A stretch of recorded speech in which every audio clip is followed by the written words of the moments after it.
Okey, Assalamualaikum. Kali ni saya nak buat review dengan unboxing satu lagi produk. Yang ni adalah USB flash drive ataupun dia bagi pen drive. Okey. Yang ni adalah daripada brand Lexa. Okey. Yang ni memang high performance punya ni. Dia bukan yang biasa-biasa punya. Ni nama dia Lexa Jump Drive P30. Okey, dia gunakan interface USB 3.2. Okey. USB 3.0 3.2 generasi pertama. Okey. Ni tengok dia punya speed ni. Rating dia 450 Mbps. Okey, maksud dia boleh read ataupun write dengan kelajuan 450 Mbps. Maksud dia sama speed dengan SATA, SSD SATA. Okey, kalau pen drive biasa paling laju pun 100 lebih je. Tu pun dia tak konsisten antara read dengan write. Kalau pen drive biasanya read dia naik 150. Lepas tu write dia akan kurang jadi bawah 90. Okey, yang ni dia maintain. Okey, lebih kurang ni. Okey, tengok ni punya kotak dia pada luar. Okey, tengok kotak dia luar ni. Tengok ni. Ni apa, dia punya kotak ni bahasa dah apa ni. Dia warranty 5 tahun. Okey. Dia tak ada apa ni kat luar ni. Okey, jom kita unboxing. Okey, ni 128GB. Okey, version dia. Harga dia berapa saya tak nak bagi tahu, cari sendiri sebab harga dia memang agak mahal. Sebab saya beli ni sebab saya adalah fotografer, jadi saya perlukan backup real time untuk kalau tengah wedding tu saya perlukan pen drive ni untuk transfer direct gambar daripada memory card ke dalam ni. Kalau gambar dah 15GB, kalau yang guna pen drive biasa memang lambat lah. Okey, jadi saya unboxing tu buka. Sebenarnya saya dah buka tapi saya tunjuk balik sebab tak sabar. Okey, kita buka ni, dia ada macam ni. Tengok, dia ada plastik pelindung macam ni. Okey, ni belakang. Okey, kita buka ni dulu. Ni adalah pen drive dia. Okey, kita buka belakang. Okey, ni dalam ni ada kulit dia punya apa, bag. Tengok dia punya bag. Ni bag ni untuk letak pen drive. Okey, dia premium ni. Okey, jadi kita boleh masuk dalam ni, kita boleh ikat, letak kat mana-mana, keychain ke apa. Okey, jom tengok pen drive. Ni. Ni adalah pen drive dia.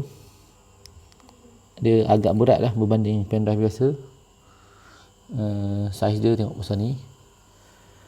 Okey, saiz dia besar sikit daripada pen drive biasa sebab dia untuk bila high performance punya level dia akan jadi panas. Okey, dia panas sikit lah, jadi dia perlukan cara penyejukan yang cepat lah. Okey, kalau pen drive biasa yang kecil tu, contohnya kalau Kingston biasa ataupun SanDisk biasa, dia besar ni tapi bila kita transfer data yang banyak, dia cepat panas. Bila panas dia akan throttling, jadi dia akan jadi lebih slow lah. Okey, daripada rated speed dia, contoh 90 Mbps write, dia akan turun jadi 10. Even dia akan berhenti sekejap bila panas. Okey, yang ni dia tak ada panas. Okey, laju. Okey, tengok ni. Tengok cara dia. Okey, besi. Okey, besi ni tengok. Okey, dia untuk letak dalam ni. Tengok cantik tak? Okey, ini adalah dia punya penutup dia. Saya nak tunjukkan apa jadi kalau kita copy cerita daripada komputer kepada pen drive. Okey, jadi ini adalah cerita Geostorm, cerita lama sikit saya ada. Okey, kita tengok saiz dia 1.66GB. Okey, saya copy, kita paste masuk dalam pen drive. Okey, ni adalah saiz pen drive 116GB ni. Okey, paste. Tengok dia punya speed dia. Maintain dekat 300, memang laju. Dalam masa lebih kurang 5 saat dah settle 1.6GB. Okey, kalau berbanding dengan pen drive biasa memang lambat lah.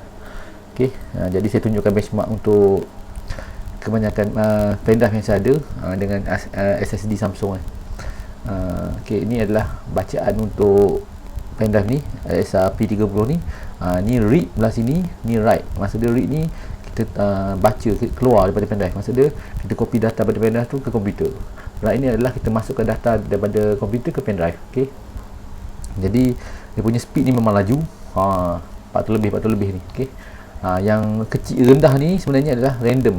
Random ni maksud dia data keluar masuk internal input output tu random. Maksud dia gunakan sebagai sistem untuk running sistem. Okey.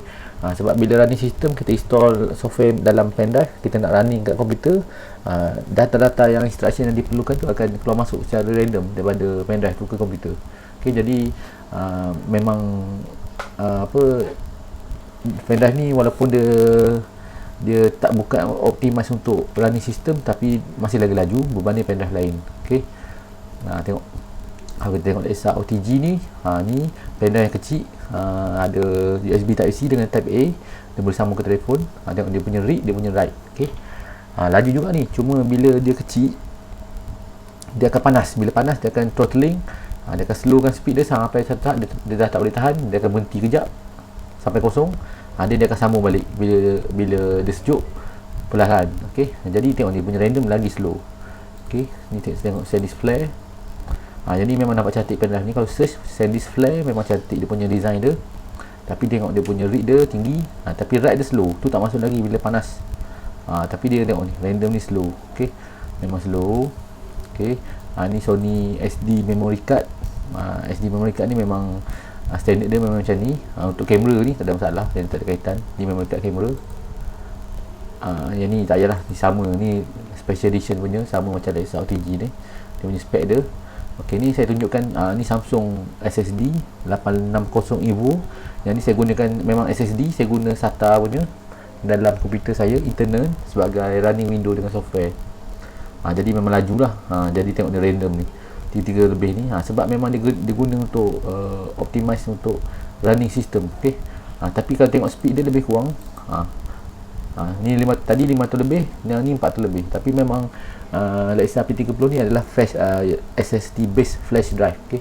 Maksud dia guna sistem SSD dalam tu, sebab tu dia laju. Okey. Okey, sekian saja. Jangan lupa like, subscribe dan share. Terima kasih.